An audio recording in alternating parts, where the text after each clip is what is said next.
This is the English service of Radio Algeria International. It's time for the news.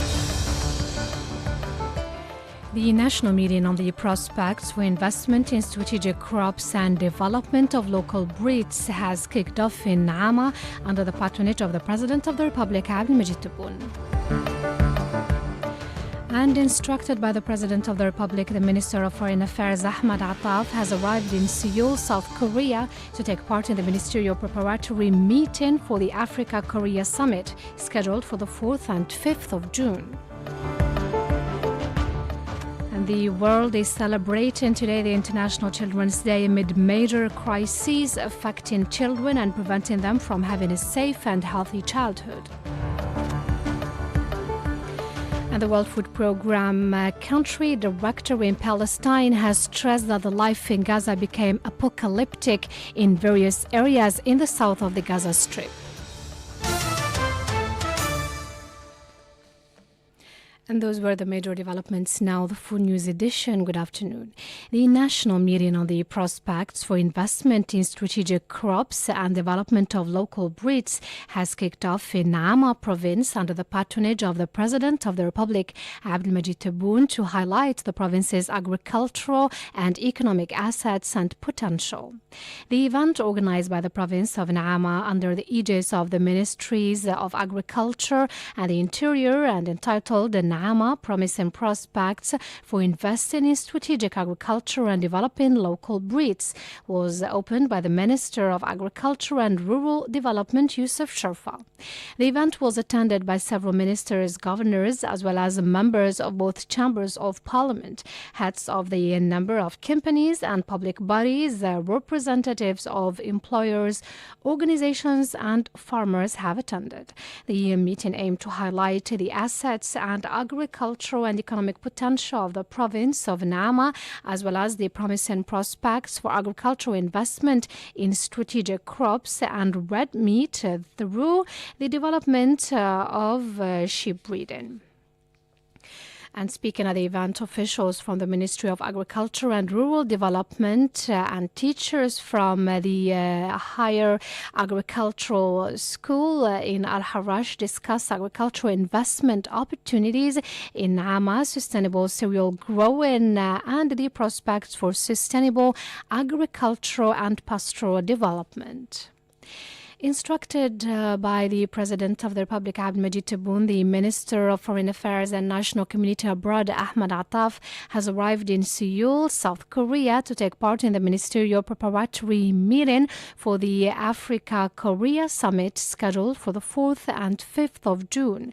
The ministerial meeting will be attended by African ministers of foreign affairs and their South Korean counterpart as a prelude to the holding of the first summit between the two sides. The Africa-Korea Summit is expected to strengthen the existing partnership between African countries and South Korea since 2006. Algeria's participation in this event reflects its concern for consolidating its strategic partnership with the Republic of Korea, as well as its attachment to common action within the African community with a view to putting partnerships at the service of the continental objectives of peace, security, and development. And earlier, the Minister of Foreign Affairs received a phone call from the acting Minister of Foreign Affairs of the Islamic Republic of Iran. The two ministers discussed the development in the Gaza Strip following the increase of the brutal aggression of the Israeli occupying forces against the Palestinian civilians, notably in the city of Rafah. The two parties exchanged views on the means and prospects to intensify diplomatic pressure in order to mobilize the international community to support the Palestinian people and bring the Israeli occupation to put an end to its aggression. The two ministers also discussed the upcoming bilateral events and convened to strengthen relations and agreed to prepare them well in order to strengthen the relations of brotherhood and cooperation between the two countries and peoples. And Algeria's active contribution in terms of financing within the African Development Fund, the subsidiary of the African Development Bank Group, was held in Nairobi, Kenya, by the group's president, Mr. Akinwumi Adesina. Speaking at a press conference following the official closing of the group's annual meetings, Mr. Adesina highlighted the active contribution of some of the ADF regional member countries, including Algeria, through consensual financing for projects and programs supporting economic and social development in the least developed African countries. He also cited Kenya, the host country of the 2024 annual meetings, which on the occasion announced an envelope of $20 million as part of the 17th replenishment of the ADF. And still with national news, the Stability and Reform Coalition has held here in Algiers at headquarters of the National Republican Alliance a national conference of the coordinators of its provinces' offices to review the latest preparations for the presidential election due to be held on September 7th. The candidate of the Stability and Reform Coalition to the upcoming presidential election, the Secretary General of the National Republican Alliance, Belkacem Sahli, said that the conference focused on the assessment of the action of the coalition, notably on the last stop before the electoral body is convened, showing the province's office readiness to carry out the collection of signatures. On the occasion, a training will be provided for the coalition's provinces' coordinators on the legal, regulatory, and legislative framework for the collection of signatures operation with a view to avoiding any violation of the law. And separately, the leader of Al-Mustaqbal Front called from the southern city of Tamanrasset for facing the challenges together, saying that the upcoming presidential election will embody the new Algeria, calling on his party's members to enshrine electoral transparency.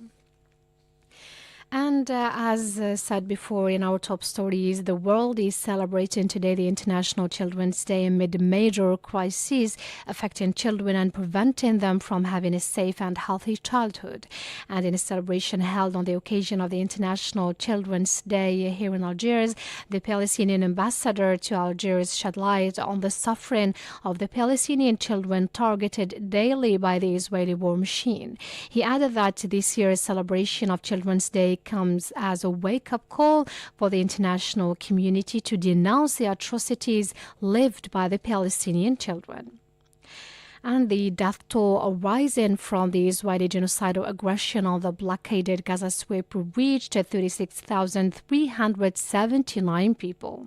Medical sources said that within the last 24 hours, the Israeli occupation forces committed 5 massacres against families in the Strip, resulting in the killing of 95 people and injuring 350 others. Moreover, at least 7,000 people are unaccounted for, presumed dead under the rubble for their homes or of their homes throughout the Strip. You still listen to Radio Algeria International, and Palestinian and international organizations say that the majority of those killed and wounded in the Israeli attacks are women and children.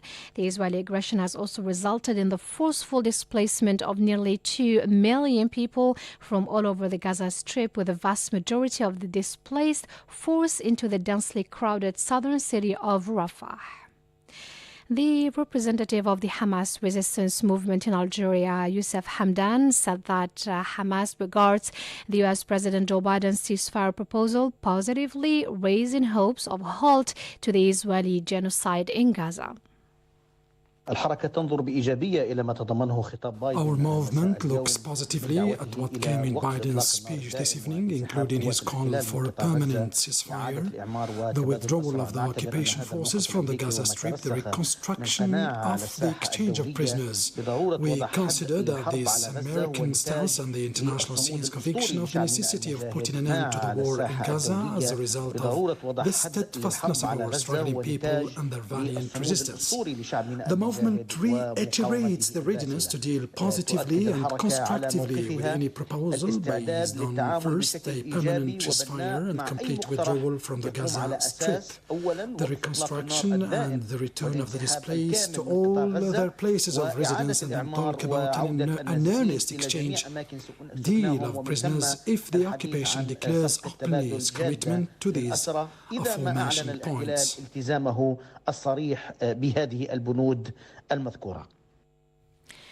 Meanwhile, UN Secretary General Antonio Guterres welcomed the initiative and encouraged all parties to seize this opportunity for a ceasefire guaranteed and hindered humanitarian access and ultimately lasting peace in the Middle East.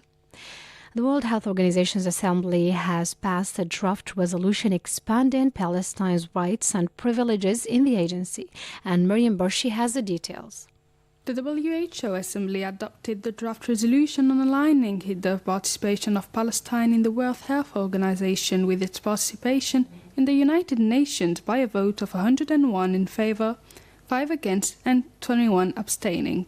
It asked to expand the rights and privileges of Palestine as an observer state without prejudice to its existing rights and privileges. These include the right to be seated among member states in alphabetical order, the right of inscription on the list of speakers and their agenda items other than Palestinian and Middle East issues, in the order in which it signifies its desires to speak, and the right to make statements on behalf of a group included among representatives of major groups.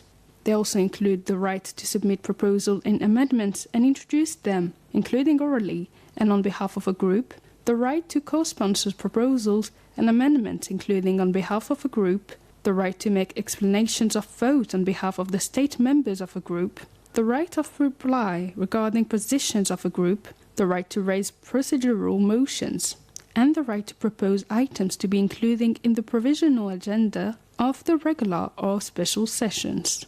The right of members of the delegation of Palestine to be elected as officers in the plenary and the main committees of the Health Assembly, the right to full and effective participation in meetings convened under the auspices of the Health Assembly are also among the rights and privileges requested for Palestine. And still with the Palestinian thorny issue, and UN Palestinian Refugee Agency Chief Filippo Lazzarini has said that the Israeli occupation must stop its campaign against UNRWA. Lazzarini said that the aggression in Gaza has produced a blatant disregard for the mission of the UN, including outrageous attacks on UNRWA employees, facilities and operations. These attacks must stop and the world must act to hold the perpetrators accountable. He called on the international community to act resolutely against the illegitimate attacks against the United Nations, not only for Gaza and the Palestinians, but for all nations. Over the past 3 weeks, around 1 million people have been forced to leave Rafah. UNRWA wrote in a post published on its X account, noting that this happened while there was no place to go amidst the bombings, the lack of food and water, the accumulation of a pile of waste and unsuitable living conditions. Meanwhile, the UNRWA has warned that overcrowding in Palestine and in Palestinian refugee camps in the Gaza Strip and lack of hygiene increases the spread of infections, diseases in the Palestinian enclave, devastated by nearly 8 months of genocidal Zionist aggression. And the World Health Program country director in Palestine, Mr. Matthew Hollingworth, has stressed that the life in Gaza became apocalyptic in various areas in the south of the Gaza Strip since the beginning of the Israeli occupation against Rafah in May. He said that the UN organization's bakeries in the southern part of the Palestinian enclave closed from May 7th to May 20th due to the shortage in fuel and the offensive launched against Rafah, adding that not a single World Food Program truck used the crossings from Egypt to Rafah. He said the organization no longer have access to its main warehouse in the south of the territory, reporting that it completely lost the warehouse, including stocks of 2,700 tons of food. And Belgium's Ghent University has severed ties with all Israeli universities and research institutions as they no longer align with its human rights policy. The Committee on Human Rights Policy notes that there is a high degree of interdependence between many of the Israeli academic institutions with which it cooperates on the one hand and the Israeli security services on the other. The investigation also referenced the International Court of Justice's recent ruling, which ordered the Israeli occupation to immediately halt its offensive on Rafah in the southern blockaded Gaza Strip. The statement added that the International Court of Justice's interlocutory rulings indicate very serious violations of human rights and international humanitarian law by the Israeli occupation in Gaza. And UN agencies have called for unfettered access to the population of Sudan in order to provide them with humanitarian aid and thus avoid a nightmare scenario. Majid Mira tells us more. A communique issued by the Interagency Standing Committee of the United Nations indicated that without immediate and major change, they will face a nightmare scenario. Famine will take hold in large parts of the country. More and more people will flee to neighboring countries in search of livelihood and safety. More and more children will succumb to disease and malnutrition. The Humanitarian Coordination Forum said that despite the enormous needs, humanitarian workers continue to face systematic obstructions and deliberate refusals of access by parties to the conflict. Humanitarian workers are being killed, injured and harassed, and humanitarian supplies are being looted, deplores the highest humanitarian coordination body in the United Nations system, which brings together 19 organizations, including non-UN organizations. It calls for an immediate ceasefire and the protection of civilians, in addition to unrestrained access via all cross-border routes for humanitarian aid to civilians. It also urges the parties to the conflict to facilitate and accelerate administrative and bureaucratic procedures linked to the provision of humanitarian aid. The United Nations also expressed concern about the weak mobilization of donors, having received only 16% of the $2.7 billion needed for Sudan. And 2:47 minutes Algeria's time. You're still listening to Radio Algeria International. The United Nations Office for the Coordination of Humanitarian Affairs has expressed concern regarding the alarming humanitarian situation in the eastern province of North Kivu of the Democratic Republic of Congo. Clashes resumed in several districts of the towns of Masisi, Rutshuru, and Tsaik. The fighting is also closing in on the town of Kanyabayonga and displacing civilians who mainly sought shelter in neighboring towns. The town is currently hosting more than 100,000 people who fled the violence in Rutshuru and Masisi.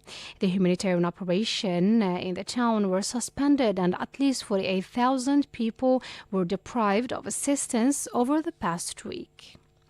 And to Haiti now, the UN Secretary General Antonio Guterres has hailed the designation of an acting prime minister in Haiti, calling for further progress in the political transition in this country ravaged by gang violence. And Majid Miragan. The Presidential Transitional Council, which has ruled the country for more than a month, unanimously chose Gary Conille to become the next interim prime minister. Reacting to this designation through his spokesperson, Stephen Dujarric, the United Nations Secretary General said he looked forward to further progress in establishing modalities of transitional governance. He encouraged all Haitian stakeholders to work together to ensure constant progress in the transition aimed at restoring democratic institutions through the holding of elections. The United Nations Secretary General also emphasized the importance of ensuring inclusive political transition in Haiti, notably by appointing women in decision-making positions, stressing that it remains essential that progress in the political transition is accompanied by urgently needed security gains. The United Nations Secretary General also reiterated his call for the rapid deployment of the multinational security support mission in Haiti to help the Haitian National Police deal with the disastrous security situation, as he put it. He urgently called on all member states to ensure that this mission quickly receives the financial and logistical support needed to succeed. And as tackled in our previous news bulletins, the Chinese Arab Forum that was held in Beijing adopted the Beijing Declaration and the Action Implementation Plan. The Beijing Declaration reviewed ways to promote the building of a China-Arab community and boost bilateral cooperation between the two sides. We have more details with Miriam Barshi. The Chinese Arab Forum stressed the common positions between China and the Arab countries to resolve regional crises and address counter-terrorism efforts, human rights issues, climate change, and artificial intelligence. The Action Implementation Plan laid out a framework for boosting Chinese-Arab ties and cooperations in various fields, including in economy, politics, infrastructure, and aviation over the next 2 years. CGTN radio host and former Washington correspondent with China Media Group Con Liu said that the Beijing Declaration falls within the historic relations linking China to Arab states, which are based on mutual respect and win-win cooperation. China and Arab countries have a long-time tradition of friendship. China supports Arab countries' choice in following a development path of their own, long-supported Palestinian cause of their own statehood. Arab countries support China's core interests in Taiwan, Xinjiang, Hong Kong, etc. The two sides have enormous trade and investment exchanges. Total goods trade volume between China and the members of the Arab League surged to 2.8 trillion yuan in 2023 from only about 300 billion yuan in 2004. That's an increase of about more than 800%, according to China's General Administration of Customs. China is the largest source of automobile imports as well as textiles and garments to the Arab League. The Arab League is China's largest import source of energy products. In the first 4 months of 2024, China imported about 400 billion yuan worth of energy products from the Arab League. That's about 38% of China's total energy product imports in this period. On the global stage, the two support each other within the UN system. They have common aspirations in fighting climate change, for a stronger voice for the global south, etc. Meanwhile, participants at the Chinese Arab Summit issued a joint statement on the Palestinian issue at the end of the meeting, expressing their deep concern over the ongoing Israeli aggression in the Gaza Strip. The Chinese leader Xi Jinping, for his part, expressed his support for Palestine's full membership in the United Nations and called for an effective international peace conference to resolve the conflict. Con Liu said this statement is a reiteration of China's support for peace in the Middle East and for a just solution to the Palestinian cause, adding that the put forth international peace conference may be an effective negotiating table for the parties at issue. On Friday, China and Arab states released a joint statement on the Palestinian issue. It is a powerful statement that once again showed China's unwavering support for the peace in the region. Chinese officials have said on multiple occasions that the immediate priority is to effectively implement relevant UN Security Council resolutions, achieve an immediate, unconditional, and lasting ceasefire, and ensure humanitarian assistance. In the long run, China supports Palestine's accession to full membership in the United Nations and is willing to continue working with the international community to promote a comprehensive, just, and lasting solution to the Palestinian question based on the two-state solution. Palestinians' aspiration to statehood must be respected and realized. For the International Peace Conference, hopefully it will gather the most important stakeholders on this issue. The urgent thing is the United States, one of the most important players in the region, should stop arming the region immediately and really take up its responsibility as the world's biggest power of mediation. Arab states have played important roles in the peace in the region too. Countries like Egypt, Qatar, and others have done that, and hopefully they will continue to do so. Let's recall the Algerian Foreign Minister Ahmed Attaf, who took part in the 10th ministerial meeting of the Chinese Arab Cooperation Forum, highlighted the achievement made at the international level over the 2 decades of Chinese-Arab partnership, with partners committed to the principles and values enshrined in the United Nations Charter. You're still listening to Radio Algeria International, and the Algerian women occupy a privileged position that has enabled them to make significant gains in the new Algeria, the foundations of which were laid by the President of the Republic, Abdelmajid Tebboune. Let's know more with Saïd Bouazi.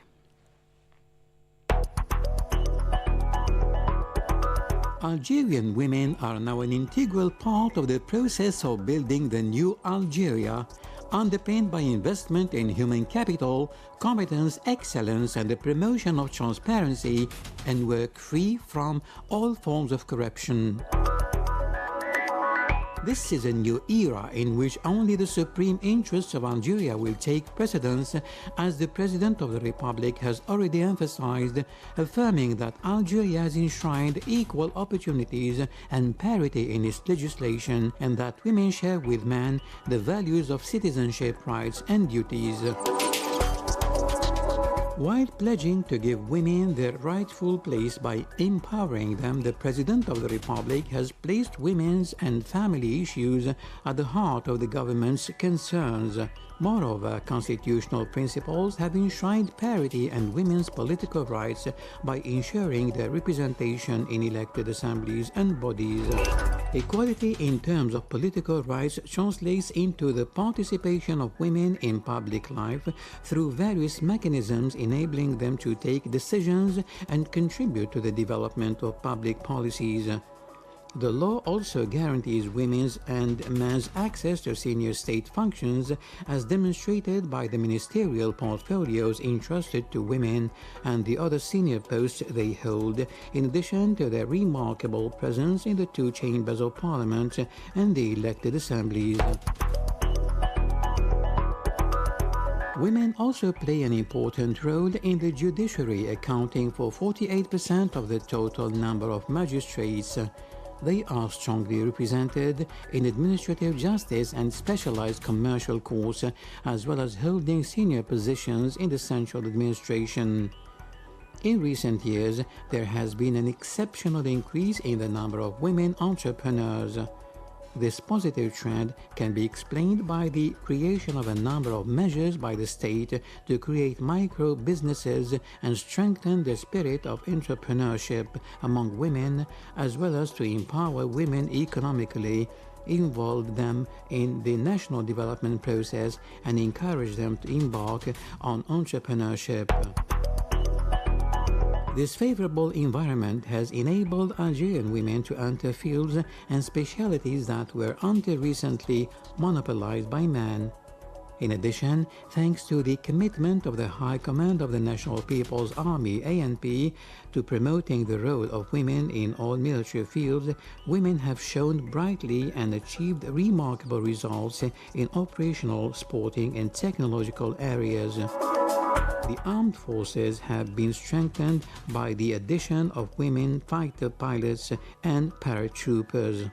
Pursuing these tireless efforts to enshrine the rights of women, Algeria, during its term of office as a non-permanent member of the United Nations Security Council and in accordance with the guidelines of the President of the Republic, Abdelmajid Tebboune, intends to make the theme of women, peace and security a priority that it aspires to achieve as a contribution to consolidating the role and place of women. The Minister of National Solidarity, Family and the Status of Women, Kauthar Krikou, highlighted in this respect Algeria's efforts to promote the role of women at all levels. She said during a conference on women that Algeria was continuing the process of reforms at all levels for the promotion of women and their political and socio-economic empowerment in order to achieve the sustainable development goals. Mrs. Krikou recalled the state's efforts to involve women in the national development process and encourage them to become entrepreneurs and contribute to the creation of wealth and jobs. She also recalled